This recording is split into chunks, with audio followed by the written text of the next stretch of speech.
C'est l'instant module, générique.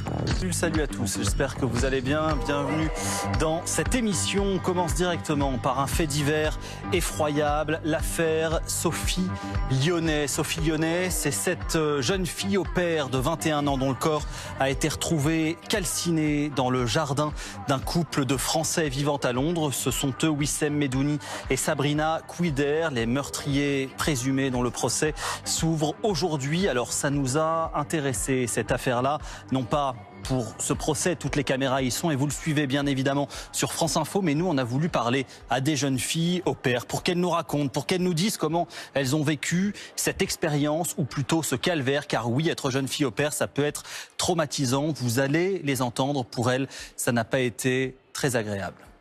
1er septembre, j'avais déjà des insultes, etc. Bon, je me suis dit, c'est le début, peut-être qu'on me teste, etc. Mais sur les 4 mois où je suis restée, c'était non-stop, quoi. Les ados étaient exécrables, enfin, ils me parlaient pas du tout. Ils claquaient des doigts pour que je fasse quelque chose.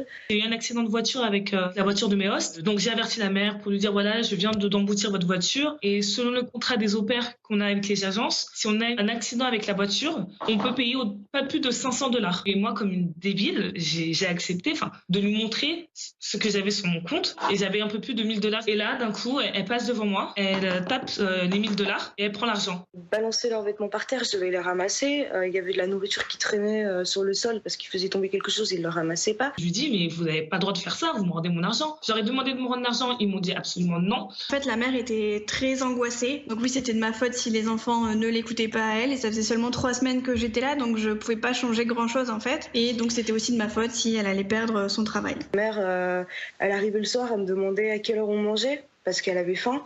Qu'est-ce qu'on mangeait? Donc je préparais quelque chose, ça lui convenait pas. Pour me punir, elle m'a interdit de manger pendant 2 jours en fait. J'avais 8 heures de ménage à faire tous les vendredis. Quand le ménage était pas bien fait, il fallait que je recommence. Et du coup, du jour au lendemain, c'était fini. Le lundi, il fallait que je rentre en France. Et du coup, je suis partie du jour au lendemain en fait, juste en laissant un mot comme quoi la boniche est partie. Je suis ressortie vraiment fatiguée moralement.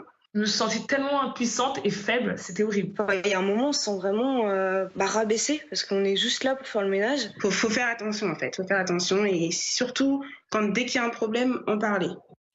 Voilà le calvaire des jeunes filles au père, c'est une enquête que vous pouvez retrouver en intégralité sur franceinfo.fr.